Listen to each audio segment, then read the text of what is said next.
നമസ്കാരം. ഈ അടുത്ത കാലത്തായി ഇത്തരത്തിലുള്ള ഒട്ടേറെ വാർത്തകൾ കേരളത്തിൽ നമ്മൾ കേട്ടിട്ടുണ്ട്. അതായത് വീട്ടിൽ പ്രസവിക്കുന്നത് മൂലം അമ്മയ്ക്കും അതുപോലെ തന്നെ കുട്ടിക്കും അപകടം സംഭവിക്കുന്ന വാർത്ത. ഒന്നോ രണ്ടോ വാർത്തയല്ല, അത് ഒരു പ്രത്യേക മതവിഭാഗത്തിൻ്റെ ഇടയിൽ നിന്നും ഒരു പ്രത്യേക സമൂഹത്തിൻ്റെ ഇടയിൽ നിന്നും ഇത്തരത്തിലുള്ള വാർത്തകൾ നമ്മൾ അടിക്കടി കേൾക്കുന്നുണ്ട്. ഈ കഴിഞ്ഞ ദിവസം അത്തരത്തിലൊരു സംഭവമുണ്ടായി. ചാവക്കാടാണ് വീട്ടിൽ പ്രസവിച്ചത് കാരണം അമ്മയും കുഞ്ഞും മരിച്ചു എന്ന വാർത്ത നമ്മൾ കേട്ടത്. അതായത് ചാവക്കാട് എടക്കഴിയൂർ കല്ലുവളപ്പിൽ ഇബ്രാഹിമിൻ്റെ ഭാര്യ മുഹ്സിനയാണ് കഴിഞ്ഞ ദിവസം തൃശ്ശൂർ മെഡിക്കൽ കോളേജിൽ മരിച്ചത്. കുറച്ച് ദിവസങ്ങൾക്ക് മുമ്പാണ് ഇവർ ഒരു കുഞ്ഞിന് ജന്മം നൽകിയത്. ഇവർ വീട്ടിൽ പ്രസവിക്കുകയായിരുന്നു. അങ്ങനെ വീട്ടിൽ പ്രസവിച്ച ശിശു 4 ദിവസങ്ങൾക്ക് ശേഷം മരണപ്പെടുന്നു. അതിനുശേഷം അമ്മയെയും ഗുരുതരമായി, അവർക്ക് അണുബാധയുണ്ടായത് കാരണം ഗുരുതരമായ ആരോഗ്യ സാഹചര്യങ്ങളാൽ ഒരു സ്വകാര്യ ആശുപത്രിയിൽ ആദ്യം പ്രവേശിപ്പിക്കുന്നു. അതിനുശേഷം രോഗം മൂർച്ഛിച്ചതിനെ തുടർന്ന് തൃശ്ശൂർ മെഡിക്കൽ കോളേജിൽ പ്രവേശിപ്പിക്കുന്നു. പക്ഷേ ജീവൻ നിലനിർത്താനാകുന്നില്ല. അവർ മുഹ്സിന കഴിഞ്ഞ ദിവസം മരിക്കുന്നു. അതിനും ദിവസങ്ങൾക്ക് മുമ്പാണ് അവരുടെ കുഞ്ഞ് മരിക്കുന്നത്. ഇതുമാത്രമല്ല, അന്വേഷണത്തിൽ കണ്ടെത്തിയിരിക്കുന്നത് ഗർഭകാലത്തോ പ്രസവ സമയത്തോ ഇവർക്ക് ആവശ്യമായ ചികിത്സയൊന്നും ലഭിച്ചില്ല എന്ന് മാത്രമല്ല, വാക്സിനേഷൻ ഉൾപ്പെടെയുള്ള കാര്യങ്ങൾ മുടങ്ങുകയും ചെയ്തു. ഇത് ഒരു പ്രത്യേക മതവിശ്വാസത്തിൻ്റെ അടിസ്ഥാനത്തിലാണ് ഇതിങ്ങനെ നടത്തപ്പെടുന്നത് എന്നാണ്. അക്യുപഞ്ചർ ചികിത്സയുടെ അനുഭാവികളാണ് ഇവർ. അങ്ങനെയാണ് ഈ അക്യുപഞ്ചർ ചികിത്സ ഇത്തരത്തിൽ വീട്ടിൽ പ്രസവിക്കാനുള്ള നിർദ്ദേശം നൽകുന്നു. അതനുസരിച്ചുകൊണ്ടാണ് ഇവർ ഇതിങ്ങനെയൊക്കെ ചെയ്യുന്നത് എന്നാണ് വാർത്താ മാധ്യമങ്ങളിൽ നിന്ന് ലഭിക്കുന്ന റിപ്പോർട്ടുകൾ. പക്ഷെ അത് ശരിയാണോ എന്ന് പരിശോധിച്ചാൽ അക്യുപഞ്ചർ ചികിത്സ ഇത്തരത്തിൽ വീട്ടിൽ പ്രസവിക്കാൻ യാതൊരു നിർദ്ദേശവും നൽകുന്നില്ല എന്ന് ഈ രംഗത്തെ വിദഗ്ധർ പറയുന്നുണ്ട്. പിന്നെ എന്തുകൊണ്ടാണ് ഇത്തരത്തിലുള്ള പ്രവർത്തനങ്ങൾ, ഇത്തരത്തിലുള്ള സാക്ഷരത കേരളത്തിൽ ഇത്തരത്തിലുള്ള പ്രാകൃതമായ കാര്യങ്ങൾ സംഭവിക്കുന്നത്? നമ്മുടെ കേരളത്തിൽ തന്നെ സൗജന്യമായി ഇത്തരത്തിൽ ഗർഭിണികൾക്ക് സഹായം കൊടുക്കാനുള്ള പദ്ധതികളുണ്ട്. മാത്രമല്ല, അവർക്ക് ആശുപത്രിയിൽ എല്ലാവിധ സഹായവും ലഭിക്കുന്നു. ഗർഭകാലത്തെ എല്ലാവിധ പരിചരണവും പരിശോധനകളും ലഭിക്കുന്നു. അതോടൊപ്പം തന്നെ സുഖപ്രസവം അല്ലെങ്കിൽ സുഖമായി തന്നെ കുഞ്ഞിനെ പ്രസവിക്കാനുള്ള എല്ലാ സാഹചര്യങ്ങളും നമ്മുടെ നാട്ടിലുണ്ട്. പക്ഷേ എന്തുകൊണ്ടാണ് ഒരു വിഭാഗം ആളുകൾ ഇത്തരത്തിൽ വീടുകളിൽ പ്രസവിക്കുന്നത്? ഇത് അക്യുപഞ്ചറിൻ്റെ മറവിൽ പ്രചരിക്കപ്പെടുന്നേ ഉള്ളൂ. സത്യത്തിൽ ഇത് അക്യുപഞ്ചർ അല്ല.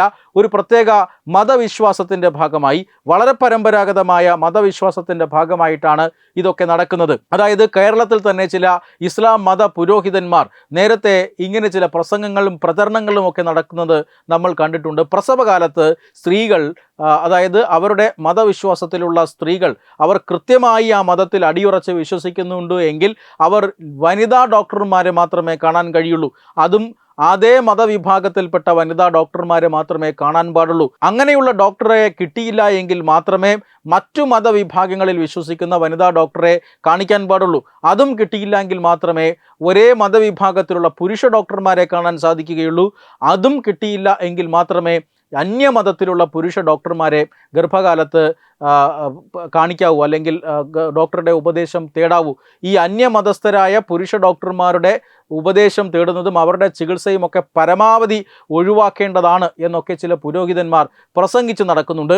ഈ പ്രസംഗത്തിൻ്റെയൊക്കെ ഭാഗമായിട്ടാണ് ഈ പ്രസംഗത്തിനൊക്കെ അടിമപ്പെടുന്നവരാണ് ഇത്തരത്തിൽ വീട്ടിൽ പ്രസവിക്കുന്നത്. ഇങ്ങനെ ഒരു മതവിശ്വാസം പിന്തുടരുന്നവർ വീട്ടിൽ പ്രസവിക്കാനും ഡോക്ടറെ കാണാൻ വിമുഖത കാണിക്കാനുമൊക്കെ തുടങ്ങിയിട്ടുണ്ട്. അവർ ആധുനിക ചികിത്സ, വാക്സിനേഷൻ ഇവയെല്ലാം നിരസിക്കുന്നുണ്ട്. ആയിരക്കണക്കിന് കുട്ടികളാണ് വാക്സിനേഷൻ എടുക്കാതെ കേരളത്തിൻ്റെ ചില ഭാഗങ്ങളിൽ മതവിശ്വാസത്തിൻ്റെ ഭാഗമായി മുന്നോട്ട് പോകുന്നത് എന്നും കണ്ടെത്തിയിട്ടുണ്ട്. എന്തായാലും ഇതൊരു സാമൂഹിക സാഹചര്യമാണ്.